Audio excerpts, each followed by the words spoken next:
and be seen. We are actually going to go to the New Testament here this morning, 1 Corinthians chapter 10, but there's a reason for it. Number one, this is our 30th week focusing on responding to chaos, and I just thought that was kind of significant that our little our sub-series in the middle of our other series is now at 30 weeks. But anyway, as we go to 1 Corinthians chapter 10, it really kind of connects us with what we've been going over in the Old Testament. And so it just seemed like the 30th week of, and I don't know how many more weeks we'll continue on with this, but it just seemed like 30 was a good number to do this, to kind of remind us of why we're doing this. I don't want us to get lost just in the narrative and the history and all the application that we can gain from it, but to remind us why we're doing this. And 1 Corinthians 10, Paul is addressing the church in Corinth and kind of reminding them about what we are going through, are going over right now, and why they need to remember what happened then for them at that time, and then as well for us in this time.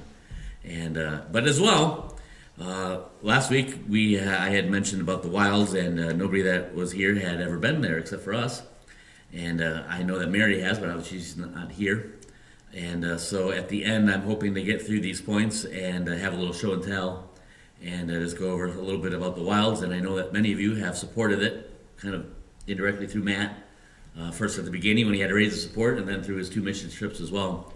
And so I thought, since you all haven't been there, it would be a little time for us to give you a presentation there as well. Which, again, 1 Corinthians chapter 10 contains their motto verse or key verse, and so it all ties together. But we want to go through the entire chapter. And it's a decently long chapter, and but there's much application for us today. So before we dive in at full speed, let's begin with the word of prayer. Dear Lord, we thank you again for your word. I thank you for the example that we do have of the children of Israel, albeit at times not the best example, but yet we can still use it for our benefit, for our gain, to know how we ought to live in opposition to how they chose to make their decisions. And I just pray that, again, as we look at your word, I pray that you allow me to decrease, that you alone would increase. I just ask that you would use my words and direct my thoughts, that we would grasp the truth and the application to our hearts, to our lives today, and that we be reminded anew of why it is important that we understand what did happen back then, not just a course in history, but a real approach to our Christian walk today. And I just pray that you would challenge us as we look to your word now. In Jesus' name, amen. Mark Twain is credited with stating this fact: few things are harder to put up with than the annoyance of a good example. Which I thought was a great. Few things are harder to put up with than the annoyance of a good example. Last week I gave an illustration of a old man feeding pelicans on the dock there. Ironically, and this wasn't my intention, but here I am this week with another pelican illustration, but kind of suits the topic at hand. In Monterey, California, not Mexico, California, a coastal town had become a pelican's paradise.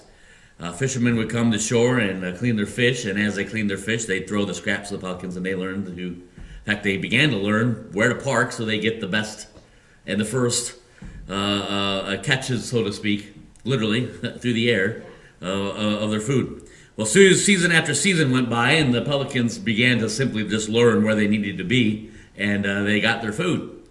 Well, as the fish industry began to change, which now I have a somewhat favorable liking of fish, depending on how it's made and all of that. Certainly not my favorite. Beef would still rank much higher.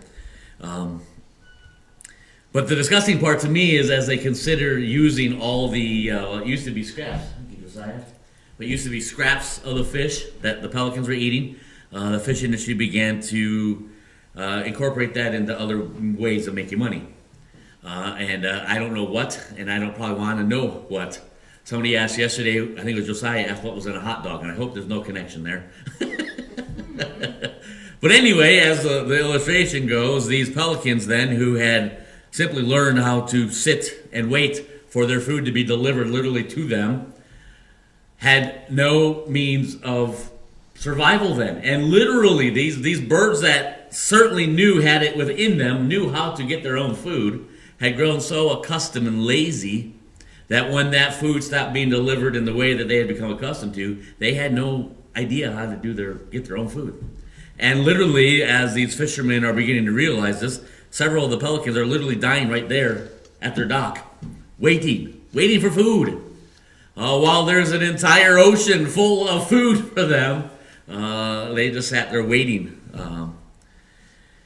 Well, their solution was that they had to get some sort of biologists in, and they actually brought in, kind of caged some pelicans from elsewhere, relocated them, and these new pelicans, who only knew one thing, how to get food, began to get food. And as these literally starving pelicans began to see their quote-unquote distant cousins prospering and growing and even getting fatter, they began to realize that, hey, we could do that too. We could do that.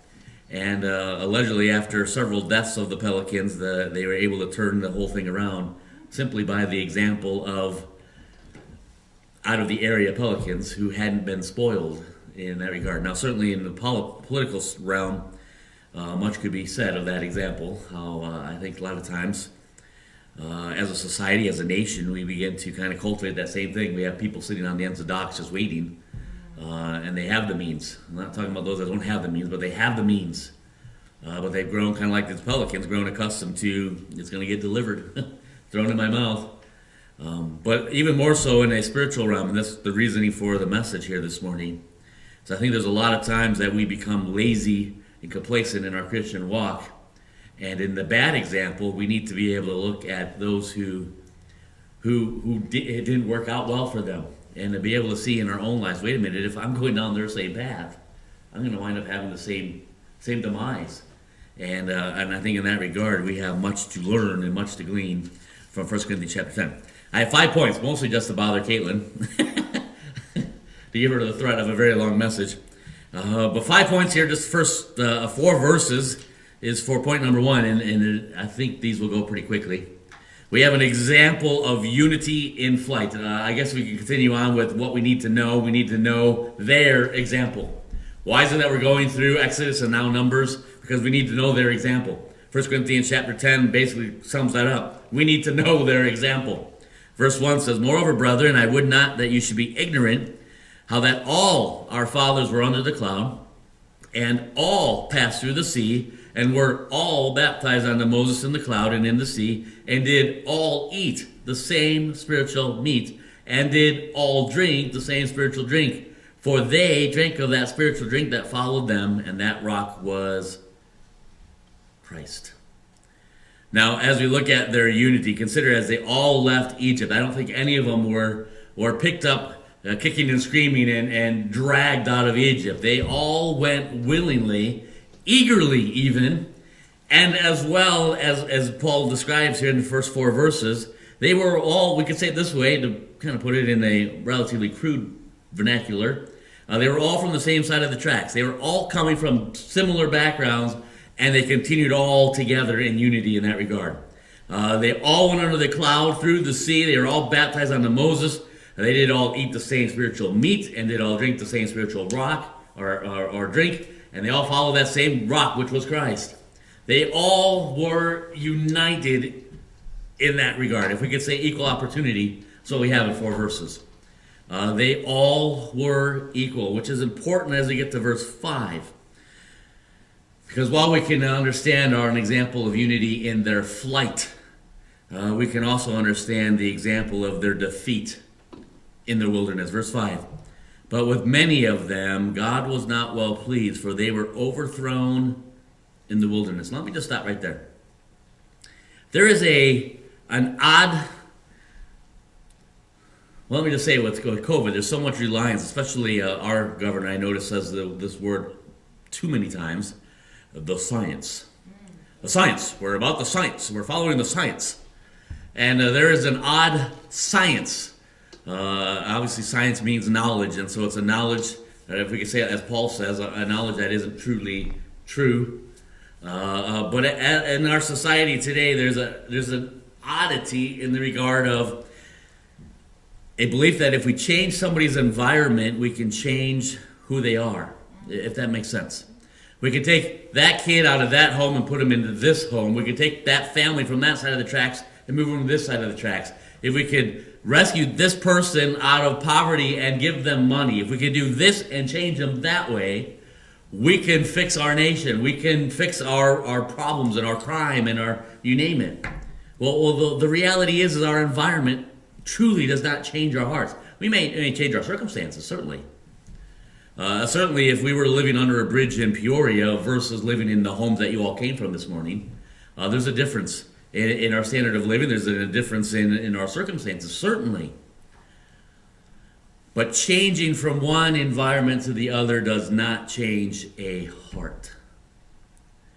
And as we consider their unity in flight, we also must be reminded that while they all were equals in their experience, if we could use that word, while they were all equals in their access to Moses and their access to God and their reality of the cloud and the pillar of fire by night, they were all equals in their gathering of the manna. They were all equals in God leading them through the wilderness. They were all equals in that regard.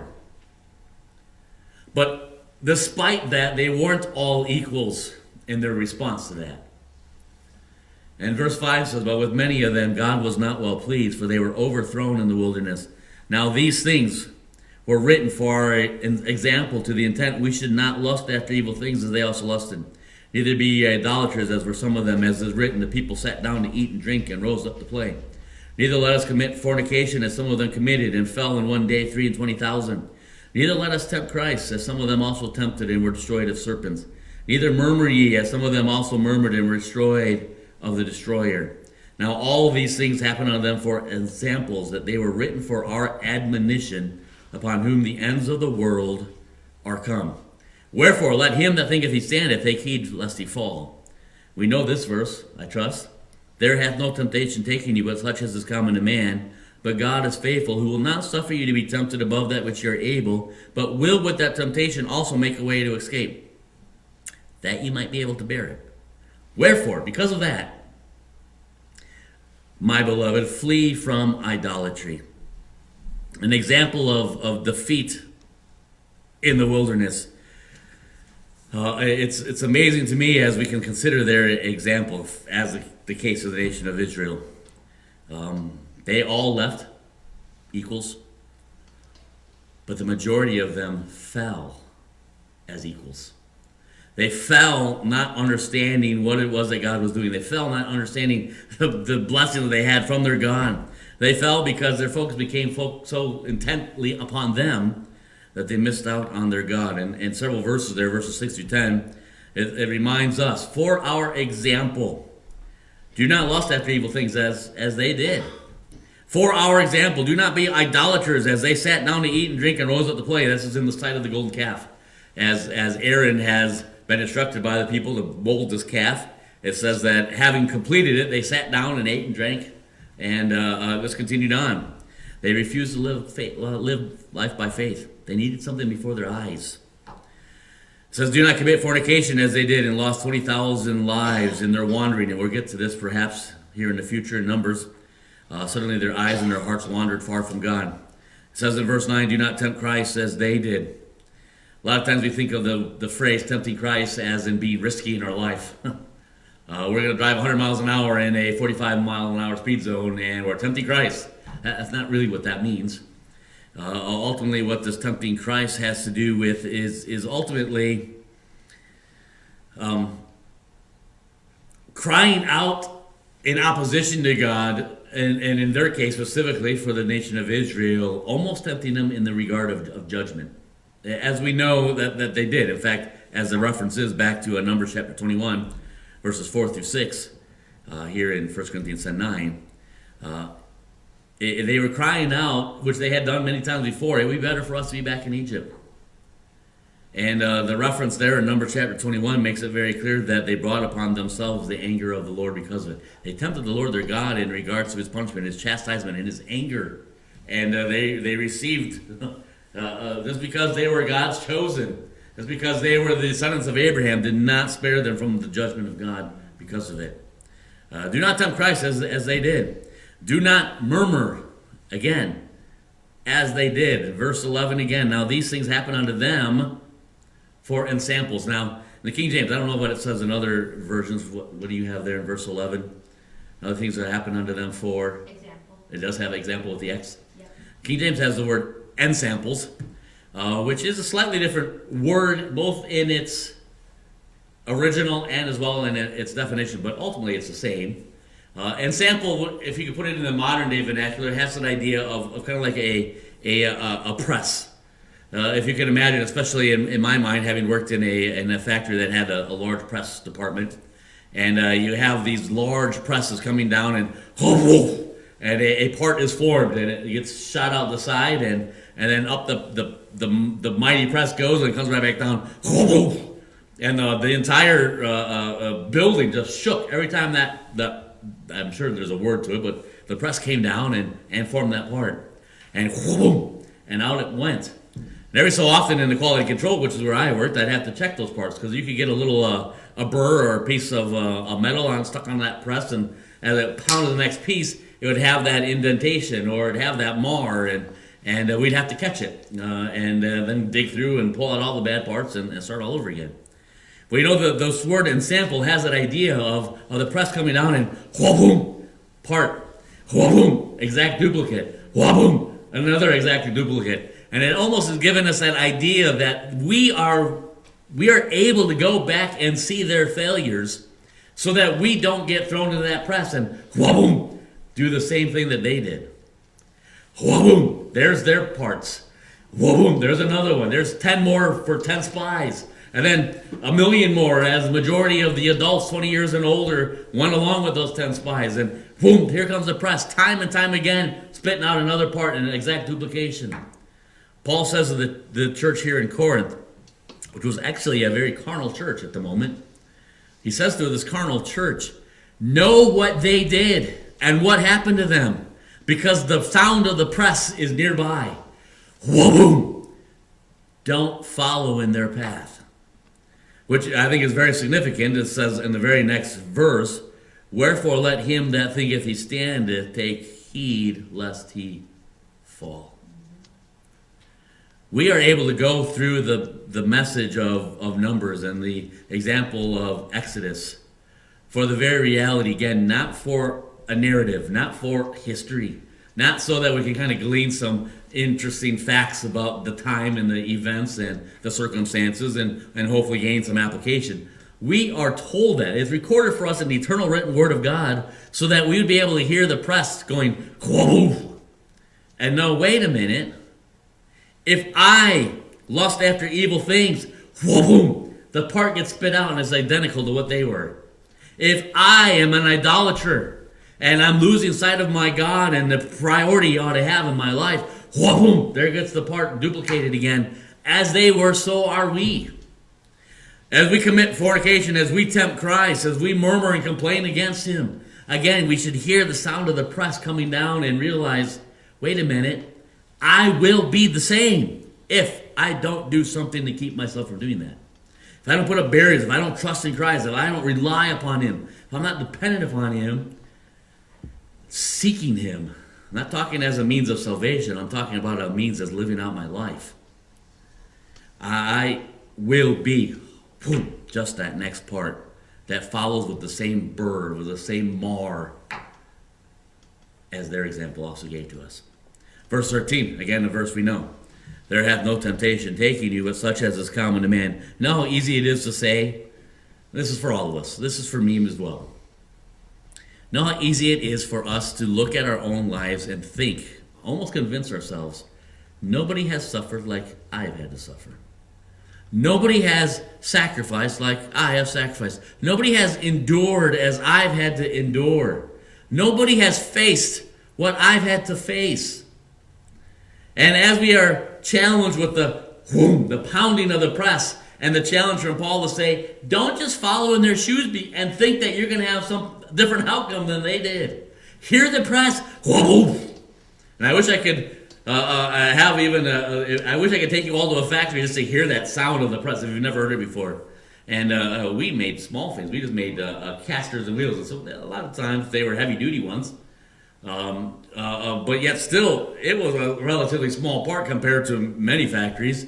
But to hear that, whoa, as the press came down and the part kicked out, to be able to hear that sound in 1 Corinthians chapter 10, to be able to hear that sound in Numbers, is what Paul is reminding us is the point.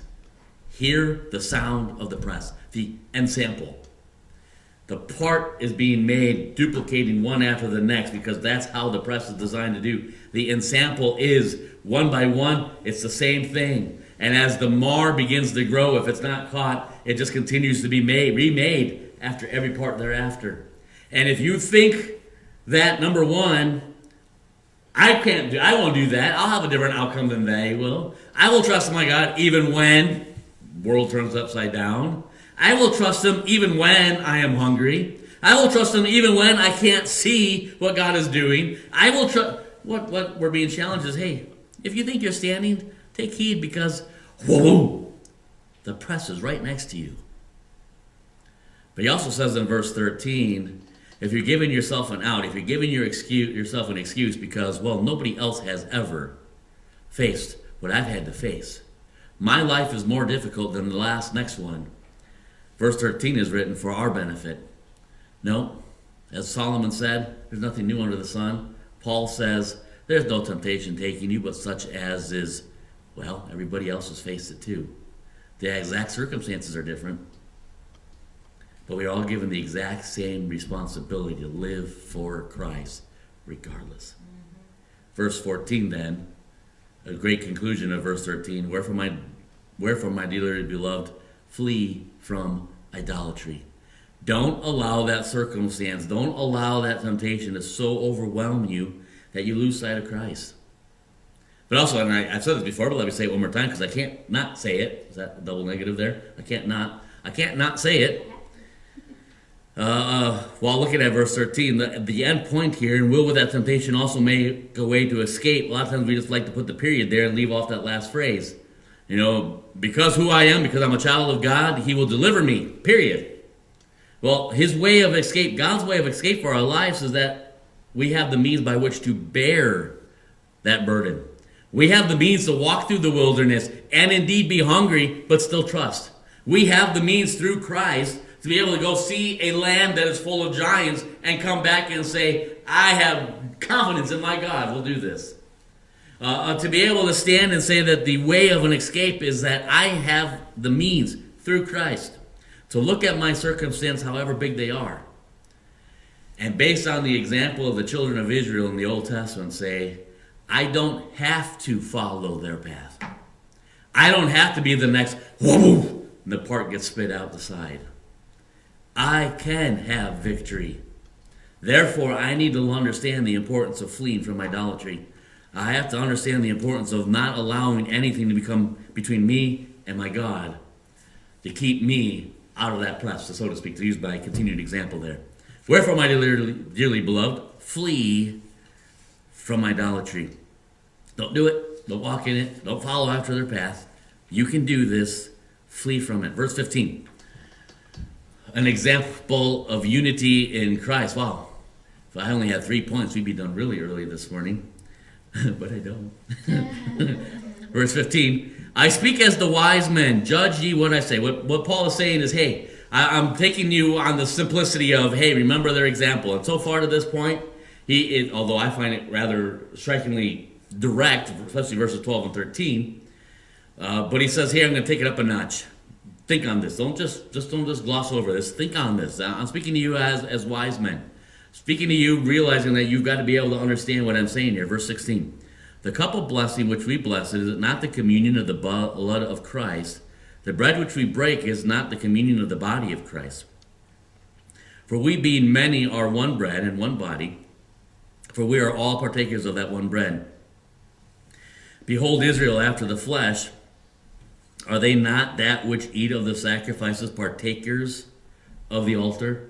Now, what Paul is doing is it almost seems like, wait a minute, we're jumping now from Israel to the Lord's table and the remembrance of what Christ did and all that.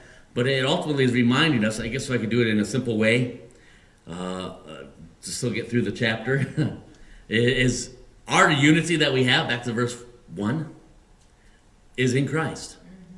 And when the Lord's table is observed, it is to be observed, as the front of our table says there, let's do in remembrance of me. It is done to remind us of that unity that we have because of Christ.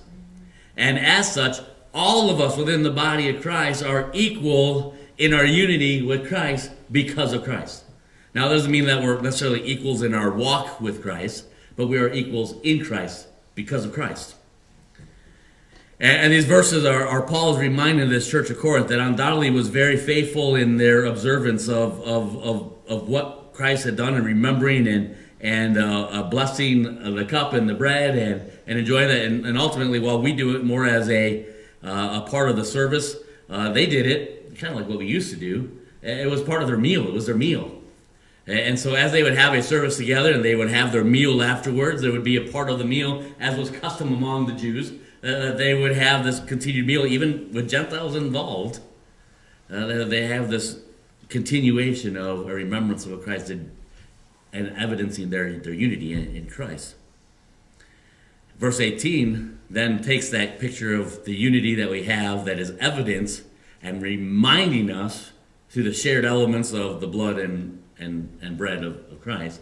Takes us back to the Old Testament, verse 18. Behold, Israel after the flesh, are they not that which eat of the sacrifices, partakers of the altar? So now we're brought back to their unity that they had in the temple, in the tabernacle, in the wilderness, before Christ, even in regard to them and even the priests. It kind of put us all on the same level. Hey, even they. This wasn't a priest and the commoners. This was, they, even as they gave sacrifices, they were enabling the priests to continue to live. They fed the priests and kind of bringing that back to all through Christ. All through that aspect. The example of the unity in Christ. But verse 19. What say I then? That the idol is anything, or that which is offered in sacrifice to idols is anything? If you recall from our study through 1 Corinthians, although I'm not even sure that my daughters were here when we went through 1 Corinthians. They may have just been my wife of the group that's here now, that when we went through 1 Corinthians. So as a repeat for my wife, and perhaps for the first time for the rest of us, as we are reminded of the church in Corinth, one of the things that they really struggled with was they had the extremes. It was a carnal church, but they were also extremes in their carnality, which is an interesting point. How often we think of carnality as they lose everything, they have no values, no morals, so on and so forth. But there was a church that had the extremes. They had those extremes that said, particularly as we're going to focus here in a moment, in regards to meat being offered to idols, that would say, hey, I can do that. I have the right. I will. And others that were to the other extreme that said, absolutely, I can't touch it. We shouldn't be touching it. And there was almost a division inside the church of those that said yes and those that said no. And they both were very strong in their reasonings on either side. And while they were very decisive and bold in their reasoning, Paul points out they're kind of both wrong and missing the point through it all. And I acknowledge that I'm thankful at times for the FDA, who acknowledges that it is an impossibility to serve meat in a grocery store that has been offered to an idol, unless it could have stayed under 45 degrees. As long as it's under 45 degrees, I guess then they wouldn't mind. But here we have a very different scenario, what they're dealing with. But let me read it, and then we'll try to make application. Verse 20. But I say that the things which the Gentiles sacrifice, they sacrifice to devils and not to God. And I would not that you should have fellowship with devils. Paul is ultimately saying, here's the thing. An idol is nothing. This graven image sitting in this temple in Corinth, there's nothing. There's no power in that. There's no deity in that. There's no might in that. It literally was made by a man's hands, and it sat before them. And the only reverence that it actually has is that which man has given to it. Ultimately, of itself, there's nothing of it. And so that became the argument so what's the deal? I can have meat because that's nothing. Paul says that's true. That is nothing. But the very attitude behind that is of the devil, literally what he says. And so that does make it something. There's no might, there's no power, there's no force. It's just a graven image made by a man's hand that has been set before somebody in a temple somewhere, ultimately set in a temple built around it. And worship and prostitution followed thereafter.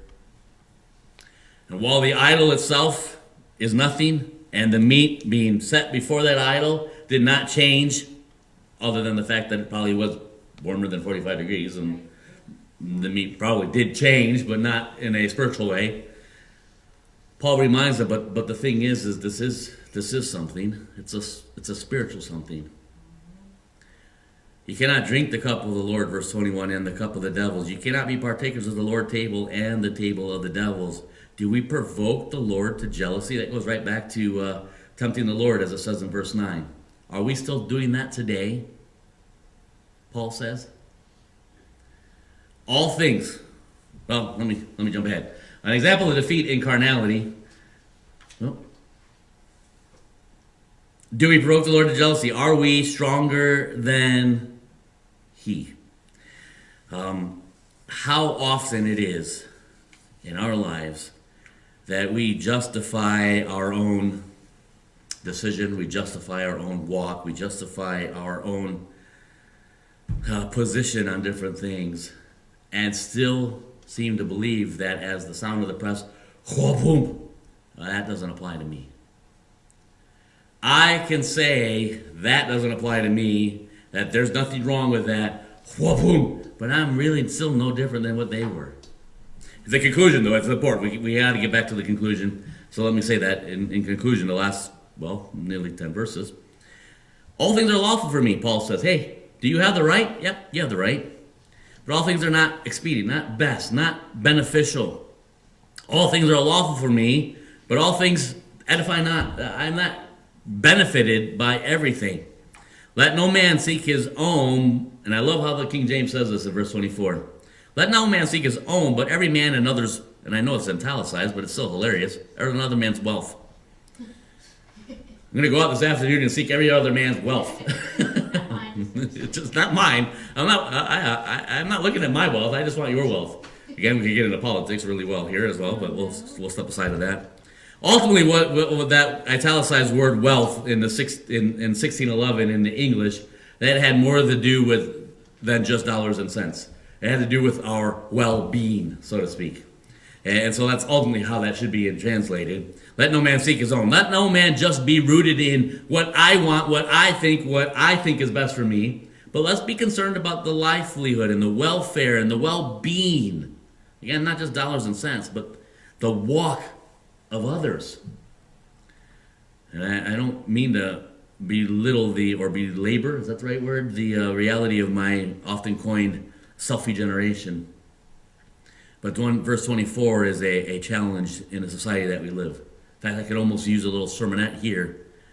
And I'm not saying that if you take a picture of yourself that you're in sin. No, that's not what I'm saying. But there is a mentality today that is so rooted in ourselves, we can't see anything else but ourselves. And yet, as that has invaded the church, we still think that as we hear the distant, wha-boom, well, that doesn't apply to this. Everybody does this. Wha-boom. I'm still loving my God. Wha-boom. I would never turn my back on God. Wha-boom. This will never happen to me. And ultimately, what Paul is reminding us, it already has. It already has. When you're so rooted in your decisions in your life that you can't see beyond your nose, you already have fallen as they have fallen. And that's a challenge in our selfie generation. Again, I'm not just saying because I took a picture of me in front of whatever. That's not what I'm saying. But in the mentality that it really is today, and social media has certainly gleaned it and nurtured it. I want people to see me. I want people to comment about me. I want people to acknowledge me. I want them to see who I am. Well, verse 24 says, no, that's not what this is about. Go seek somebody else's wealth. Be concerned about their hearts, their lives, their walk. Get off of yourself. Ultimately, that's the modern day vernacular of verse 24. Wherefore, whatsoever is sold in the shambles, that eat, asking no question for constant shake. For the earth is the Lord's and the fullness thereof. If you go to the market, again, this is for them. We don't have this problem here in America. If you go to the market and there is meat, you don't make a deal about it. Because again, the idol is nothing. The meat didn't change because it sat before the idol. And so for the earth is the Lord's and the fullness thereof, be thankful for it and eat it. If any of them that believe not bid you to a feast, and ye to be disposed to go, whatsoever is set before you, eat, asking no question for conscience sake. Don't be that person. Well, was this meat offered before an idol? Now, if you're invited to your unsaved neighbor's house, and there's a possibility that that meat very well may have been offered to an idol, because as it seems recorded elsewhere outside of the Word of God, the meat that was offered to an idol would then be resold ultimately at a much cheaper price. And so it would be likely that many would then enjoy the benefits, the financial benefits of buying this meat that had already been offered to an idol. Because obviously the idol did not eat it or change it, but the price is now lower. So don't be that person that goes to the meal next door at your unsaved neighbor's house and say, wait a minute, before I eat, I just need to know, where did this meat come from? What's the background of this meat? Don't be that kind of guy. But if any man say unto you, this is offered in sacrifice on the idols, eat not for his sake that showed it, and for conscience sake, for the earth is the Lord's and the fullness thereof. If the host says, knowing that you're a Christian, and says, I just need you to know, maybe pulls you aside, I just need you to know, this meat was offered to an idol ahead of time. I don't know if that's going to be significant to you, but I need you to know that. Paul says, don't eat it. But notice what he says. Conscience, I say, not yours. Remember, we already dealt with that in verse 24. Get off yourself. Stop looking at yourself in your own camera lens. Stop taking photos so everybody notices you. Conscience, not, I say, your own, but the other. For why is my liberty judged of another man's conscience? And ultimately what Paul is stating is simply that, hey, if they've told you, there's a reason why they've told you, and they're assuming that perhaps this is going to be an offense to you, and they need you to know that so that you can make your decision appropriately. If you still go ahead and say, oh, well, there's nothing about an idol, nothing changed about the meat, give it to me, I'm hungry. Give me that double stack burger and throw some bacon on it as well. That would really throw in a Jew into a tailspin there. What Paul is saying is, hey, wait a minute, time out. This is not about you. This is about others. This is about, am I going to be destroying their conscience because they knew that this, or they assumed that this would be a problem for me, and I just marched right ahead, gulping it down, and now they're questioning, wait a minute, I thought there was something different about them. Now, a few verses earlier, if you don't know, don't ask. You don't need to make a deal about it, just eat it, nothing's changed. But if it's going to be a cause of somebody else to stumble, even especially those who are unsaved to stumble, just avoid it. You have the right, verse 23, all things are lawful, you have the right. But not all things are necessary, not all things are beneficial. Not all things, in fact, if we could sum up these verses, nothing is about you, it is about our God. Verse 30, for if I by grace be a partaker, why am I evil spoken of for that which I give thanks? And then the key verse for the wilds. Whether therefore ye eat or drink or whatsoever ye do all to the glory of God. One of the first times we went there, in fact, when we dropped Matt off the first time, and AJ was with us, we were able to join in with the staff in their meals. And it was an amazing thing when you have, it was just a staff then, so it was just 300 plus people. But that's still a rather large group of people. But they're all mostly 300 age college students that are for the most part on fire for the Lord. And before they ate every meal, they quoted this verse. And I can tell you this, it was just camp food, but I think the food tasted that much better. Having heard 300 youth quoting that verse before they sat down to eat.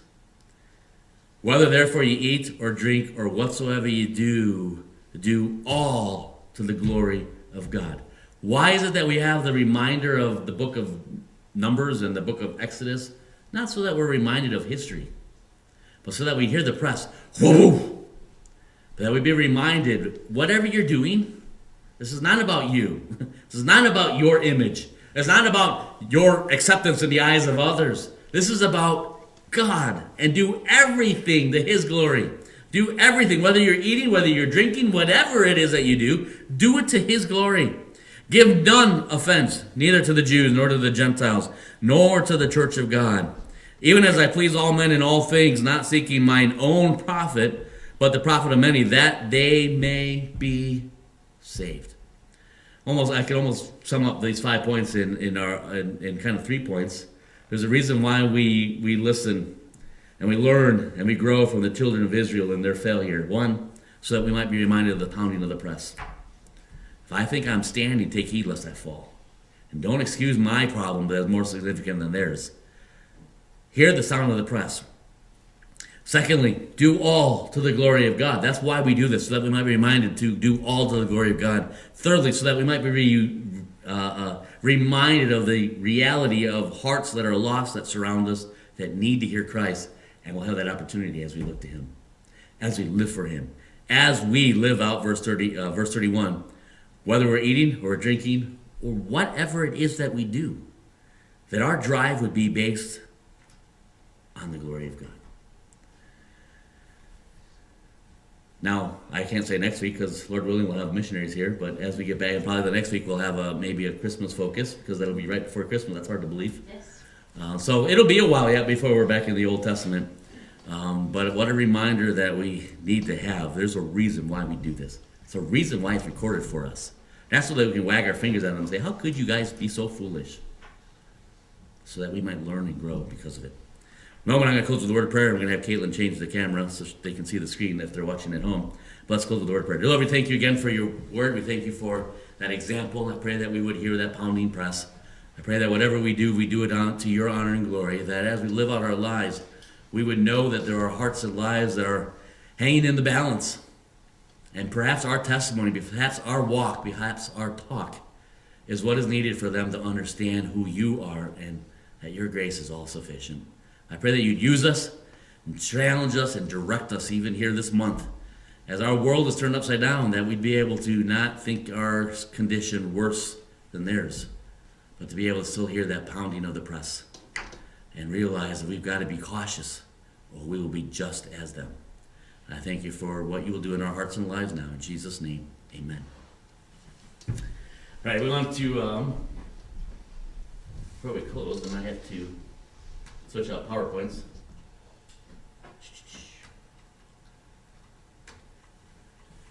I put this in video because I was going to put it so that Becca could show people online, which I knew there would be a problem because if I did any commentary, they might be on a different picture than what we were on here. They might be slightly behind us. Can you see it? Enough? But anyway, since it was too large of a file to upload and download and get to our app, and so just going to do another PowerPoint. There's the Wilds, obviously. There's the front gate, I guess you'd say. And 3 rascals that seem to follow us there every time we're there. There's a sign that they had this time. Due to COVID-19, no visitors allowed. Essential workers and deliveries only. Please check in at the main office. Thank you. And I don't know if you can see it, but all 3 of the kids are supposed to be having a pouty face. Normally in a camp season, they allow visitors. In other words, if my kids were there and for the week of camp, I would technically have the ability, because they have the space, that as a parent, I could go to the camp, say, for a couple of days and just not necessarily check in on my kid because they don't really want me to interact with them while they're with their camp group. But I'd be able to be there and visit. Well, so they can't allow that anymore. But they also have 150-ish staff members that are always there. And so this sign does not apply to them because that's where they live. And family members come and visit them, and as we did with Matt. And so that didn't apply to us, thankfully. But we thought it was a funny picture. From where they are, so literally you can see kind of the matching. This is on the, as you're entering, this is on the left side of the entrance. This is on the right side where you would be driving in. But they're pretty much right across from each other. You can see how the stones match. Literally, if Josiah turned around and looked straight up the hill, he'd see that house, which is actually where Matt is living right now, him and 3 guys. And so he's literally the first home in the place, but obviously a very steep hill can't necessarily see that in the picture as well as it truly is. This is driving down the main road through camp on was that one of the mornings, I think, kind of as the dew and the fog was still in the mountains. The game room had a couple of pictures this time when we were there. If they could do everything to the glory of God, I think the Wilds does. It's amazing how everything is done with excellence. This was one of our last times, not Thanksgiving, but a time or two before. This is their small chapel that they have for smaller groups. And there's Josiah up there in front of the fireplace, pretending like he's preaching up a storm for us. This is one. I don't remember where this was from. Matt's house. This is to Matt's house. Oh, this is from there's a fire pit partway up the hill. Yeah. So as you look from where they were standing at that sign, you look up to his house. About 2/3 of the way up that hill is they kind of leveled it off and they made a fire pit, which is really cool. And the last night we were there, we had a bonfire and marshmallows and s'mores and all that. And even in his yard, Matt has got steps. That's right. So there's like nothing there, but it's just so steep. You have to have steps to get from one spot to the next. Remember how last week I mentioned, and this is kind of what brought this up, how there's spots where to get to the Fourth Falls where it's straight down, and even there's spots where there's rope because you need that rope. Well, that's where this is before, let me say it, this is after Jen and I turned back and said, yeah, we're not going to do this. Because normally you could go up, and I think it's easier to go up. Although leaves I don't think makes any difference, but it's still got to be slightly easier. But they're going down, and you can kind of tell there's still a long way of down, even after that point. Here's more, and Matt, if there's any way that Matt can do it without having to be like everybody else, Matt is going to do it, especially when it involves his younger siblings. And there you see Matt even kind of sliding down on his backside. And again, you can't really get this grasp of it. You can see, as I was explaining, there's no trail. There's no trail to see. And so we're completely relying that Matt is taking us in the right spot. There's nothing to see there. And literally, that's as wide, that's one side, that's the other side. That's the trail that they're taking down to the falls. Again, which is why Jen and I said, no, we're good. But it's the falls. Several pictures of different falls where they have 4 major waterfalls on their property, which is just amazingly impressive and amazing just to sit by and listen to. Small kind of rapid things as well. One of these zooms in, but I haven't hit it yet. This is the 3rd falls because they only have a platform, and hence the platform there. Was that the one? No, that's not the one. Somehow am I missing the one that zoomed in? This is a lake, a kind of interesting story. The property of the Wilds goes just, and it's hard to say on a 2D picture of a 3D reality, but it falls just short of this lake. That lake is a state park, and then just like halfway through that lake is South Carolina, so that's how close they are. Since that is a state park and trails, to get to that lake from the road, what did Matt say, it was like 7 miles of trail? To get to it from the Wilds is like 1.5 miles. So when people have medical needs out there, or they're caught in the lake, or they've sprained their ankle, or whatever it is, because it's just as mountainous as it is on the Wild side, the fire department actually uses the Wilds trails with their UTVs and ATVs because it's a lot closer for them to go back and rescue. And it sounds like that happens relatively often. So you can see that's just the part that actually goes through the main part of their campground. There's some more rolling water. It's just an amazing. It's everywhere. Here's the one that focuses in, zooms in. I don't know how well you can see it on the big screen, but you see like multiple falls there, and pretty substantial falls there. Again, it's just amazing how that all works. But a heads up on the Wilds. If you go to the Wilds ever, this is what you have to get used to. And I kid you not, if you look, you could go right now. Don't do it right now because I want you to look at the pictures. But if you go to the Wilds website, and don't look at the teens or the kids, they won't tell you this in the kids' brochures. But if you look at any camps for adults, senior camps, married camps, even I think even the college and career type age camps, I kid you not, it tells you where the cabins are, and it's distanced by flights of stairs. We have duplexes that are 2 flights of stairs away from the main buildings, or we have the lodge, which is 1 flight of stairs away from the. Well, these are the flights of stairs that they're talking about. It's not like 5 steps, it's like 300,000 steps. And by the time you hit the last one, the top one, you're pretty sure that you have just had a cardiac event. Because it's just everywhere. I don't know if you can really see that, but this is a trail going down, and then steps.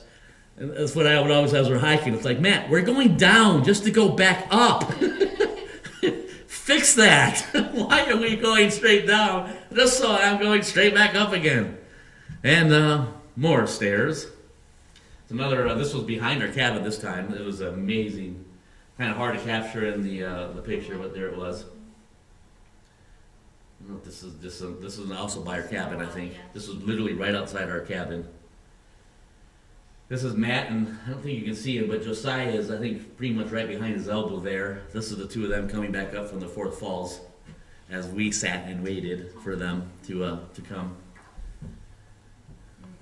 And this is them going down. May have saw something like this I posted on Facebook, but some miniature golf before Thanksgiving meal. They have an 18-hole miniature golf course, and it's amazing. It's spectacular. This is the part of the water that's behind, or kind of through the camp. I'll show you this here in a moment. That's the parking lot that was right behind. This is like for the girls' side of the campus. They have a large parking lot for buses and whatnot, and for like couples retreats. The 2 flights of stairs from the main building is basically the duplexes, which are basically the girls' cabins. And so they have this large parking lot, but it's literally, you can't see it in this picture, but it's literally a wall straight up from the back of that. You'll kind of get a view of where we were. Lots of woods. These are all girls' cabins. There's 52 of them, and they're all duplexes, so that's basically 104 cabins, so to speak. So this is the one that we stayed in. Jen and I were on this side of the duplex, and the 3 kids were on the other side of the duplex, each with its own private bathroom.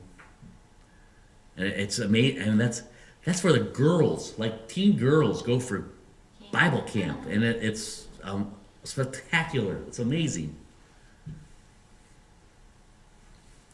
If you go and you can kind of see, if you could drive on through here, and you can kind of see that, I think that was one of their trucks. Yeah. Just past that truck is that. And so there's basketball courts, and this is a little pavilion where you, for miniature golf, and the miniature golf is like right here. And there's the main building, so that's 1 flight of stairs. And again, when they say 1 flight of stairs, it's a gazillion steps, but it's 1 flight of stairs. This is something, we've been there, 3-4 times now, and this is the first time Matt ever took us here. It was Josiah's favorite spot. What was it called? Fort Fun, and Josiah thought this absolutely was Fort Fun. I don't know if I can...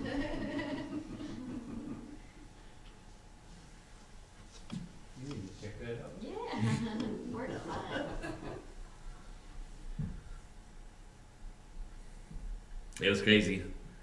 This is also crazy. This happens twice through camp. This is Matt driving the military Humvee that they have right through the water with a bunch of crazy kids in the back. Obviously, we were right behind them. That's our van. So we had to follow right behind them, but we thought it'd be fun to get their picture. This was not from this time, just to give you a heads up. It was warm. It was in the 60s, but it wasn't this warm. Water wars ahead, prepare to get wet, and you can't see it, but on this bridge that goes across that river, they have like machine guns that shoot water, and then you can see the stands here. There's some on either side. And I don't know if we'll watch this whole thing, but here they are. This is in the summer. Our rascals floating down. Again, the first time that we went there, Matt had all his classes he had to go to in training, but we were allowed to tube. And AJ was with us, and one of the times, I don't know if I have the story right, one of the times they went through, I think it was rather deep. It had rained a lot, and so it was rushing and deep. And Josiah, I think, right? Yes. Josiah's tube hit a rock and exploded. Boom! And then he went down. And Matt, or AJ, my oldest one, I guess with one hand grabbed his tube, and with the other hand just grabbed Josiah on the back of his shirt and held him out like this. And so there's the rest of their Josiah being hung up like a wet rat, and AJ walking through the water with his tube. But nonetheless, I carry on. More water, and here we have Matt going through with a different vehicle.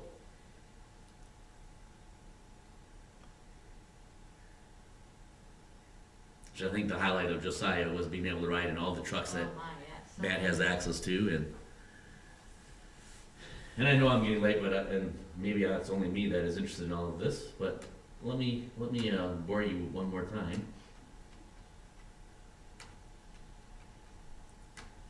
Whoop, whoop, whoop.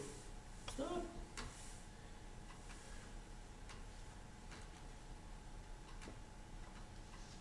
I have to change the setting here, or you're not gonna see it.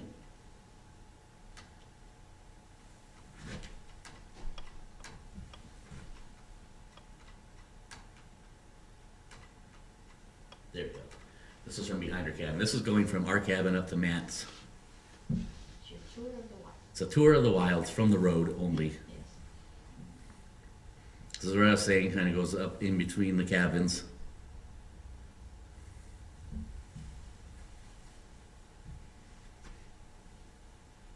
Again, the beauty of everything of the wilds is amazing. You mostly can't enjoy it because you're so out of breath and you're dizzy and your eyes are going weird because of your lack of oxygen, but nonetheless it is rather beautiful. If you can see that railing right here, right around that is one of the places where you have to cross the river that we had kind of video of.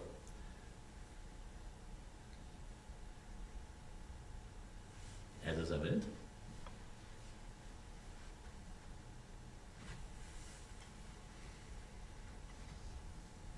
That's a craft building on the bottom, and I think the 2 floors are like apartment buildings up above for married couple retreats and whatnot.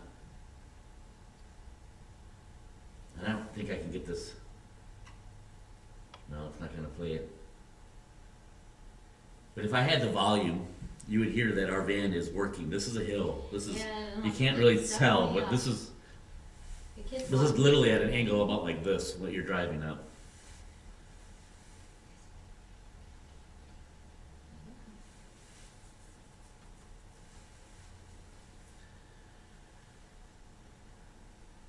I know this is absolutely exciting, especially the first part here.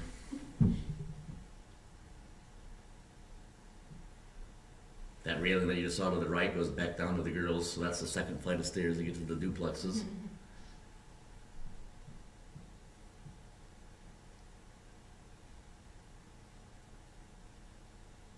You're about to get a view of the driver here. Yeah, there we go. That road heads up to like their main building, their cafeteria, and all that. Bookstore. This is their lodge. It's kind of there on the left. We've stayed there once as well. They're like motel rooms, is how they are. This is just picnic area on the side, and then off to the distance on the right is the lake. Should have turned my phone the other way. Yeah, I'm sorry. I always forget that. you see their lake. They made the Yeah, that they just dammed up that river and turned it into a lake. More flights of stairs going onto the lake. This right there, that cabin is where Matt usually gets stuck for the summer months. It's like A kind of an A-frame kind of a cabin that he and guys stay in. more off. And again, we're back to this. If we had the volume, you hear the van going, wee on its way up. That road that was just to the right goes to more, like, I want to say faculty, staff housing. And I don't know if you noticed, they have the speed, that has 10 mile an hour for over the speed bump, but normally their speed limit is, what, 21? 21. 21 miles an hour, not 20, not 25, it's 21. The kids walked this one morning. Yeah, they walked. They walked. We drove. More housing and cabins off to the right there. That was like the only time we saw a vehicle Yeah. besides our own, or Matt's 37 he was Very driving. active. We're getting back up to the main entrance.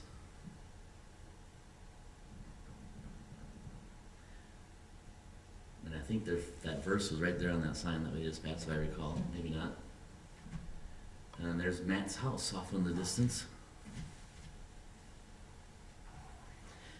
There are back here in the entrance area, what did he say? 19 houses. Mhm. Unbelievable. 19 houses of people that live there year round. There's Matt's broken truck. So most of the guys have their own truck, personal truck. So there's 4 of them. So they have 4 personal trucks, and then they each have a work truck from the wild. So they have 8 pickup trucks that somehow work in and out of that driveway there. Yes. Pretty crazy. Nonetheless, a little idea of the wilds and the extent. Here's the same thing. I don't know how well you can see this, but their road breaks off right here where my little hand is. That's their road. So Matt's house is like right there. Goes all the way down. Here's their lake called No Name on Google Earth. And then here's the main area of the bookstore, the whatever. This is their huge field, kind of down. This is where the miniature golf is, right here, where the mouth or the hand is. This is a huge soccer, baseball field, and whatnot. But I had never thought of this. This is a side note. I had never realized, put this together. In the mountains, unlike this area, if there's a medical emergency, we call a life flight. They can pretty much land anywhere. They could land in the middle of the road if they had to. Oh, there it is. For accidents, there's been numerous times you either had them land in the road or land in a bean field nearby. Out there, because there's mountains everywhere, there's no place for helicopters to land. And so there's certain spots where if you're from this region, the ambulance has to take you to this spot because this is where the helicopter can land. But one of those spots is right there. The Wild owns that entire area's helicopter port, so to speak. They land the helicopter right in their baseball, softball field, and soccer field. And they literally have lights around the field that are the beacons for the helicopter to see. I just found that was pretty crazy, pretty amazing. Without going too long here, I can zoom in. You can kind of see, from the main part of camp, you can see this trail. It zooms around here and on and on around. And down here, you can see in the terrain how the river goes here and around. You can see that. We just have that picture of like 3 phases of falls. Here it is, 1, 2, 3 phases of falls here. And then number 4 is like down in here. And so you can see why there's so many stairs. Yes. So the trail's back here, and every once in a while, like right here, you can see this is probably a trail that heads on down to the first falls. So you walk all the way down, straight down this hill, you see the falls, you gotta turn around and walk all the way back up, get to the trail, go to the second falls, go all the way down, and yeah. That's just how that all works. If you wanted to see more of how it works out, there's a Those state are the line. roads that Matt had Here's to the drive. lake that I was telling you about. Yeah, these are all the roads. So that's how close they are to South Carolina. I can zoom out a little more.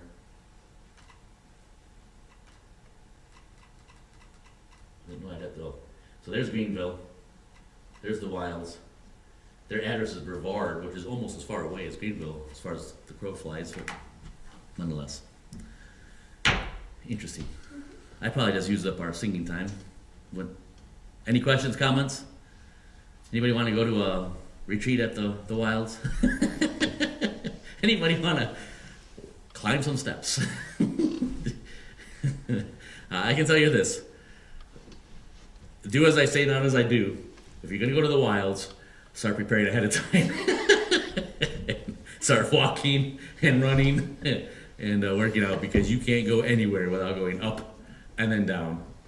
And if Josiah's around, you have to keep up with his pace, which is nearly an impossibility. But they went all the way to the 4th Falls, which is the farthest. It was almost to that lake. And all the way back, obviously, with us. And all of us, even Matt was looking rather worn out from it all, to an extent, as far as Matt shows weariness. Josiah is kicking a ball and chasing after it down, the hills. He's chasing that ball that we found from the hurricane. It threw one of their balls from down the river, and we found it down by one of the falls. Josiah's kicking it and chasing after it the whole way, all the way back, and singing a song. This is what I'm doing. Like, what's wrong with him? He's supposed to be crawling, panting, crying out for oxygen. But nonetheless, it is what it is. Well, now you've enjoyed the journey of the wilds, and whether you eat or drink or whatsoever you do all to the glory of God. Let's pray. Dear Lord, we thank you again for your word. I thank you for places like the wilds and that are committed to having an impact on hearts and lives and reminding them to live their lives for you.